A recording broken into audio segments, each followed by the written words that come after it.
Hi everyone, আজকে তোমাদের সঙ্গে একটা শেয়ার করব খুবই বেসিক একটা আমার মেকআপ রুটিন বলতে পারো, যেটা আমি এভরিডে করে থাকি, কোথাও বেরোলেই করে থাকি সচরাচর।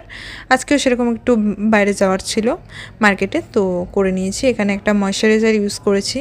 আর যদি তোমরা কেউ এই ড্রেসের লিঙ্ক চাও অবশ্যই আমি দিয়ে দেবো, এটা মিত্রা থেকে নেওয়া আগের বছরের, যদি চাও দিতে পারি। আর এখানে আমার স্কিনের অবস্থা এখন খুবই শোচনীয়, একদম টিম্পল ভরে গেছে, তো সেটাকে একটু অ্যাভয়েড করো, সবারই হয় আর আমারও হচ্ছে। এই ওয়েদারের জন্য নাকি আমি বুঝতে পারছি না, খুবই বাজেভাবে পিম্পল হচ্ছে। আর ইনসাইড কসমেটিক্সের এই কনসিলারটা আমি ইউজ করে থাকি এভরিডে বেসিসে, খুবই ভালো। আমি এভরিডে কেন, মানে কোথাও গেলেও আমি এটাই ইউজ করি, খুবই ভালো। মাত্র 2 মাস হয়েছে, শেষ হতে গেল। আর এখানে নাইকার কম্প্যাক্ট পাউডার ইউজ করিনি, কারণ আমি পাগলের মতো ঘামি, তো সেইটা একটু কন্ট্রোল করার জন্য আমি এটা ইউজ করে থাকি। এখানে লিপ লাইনার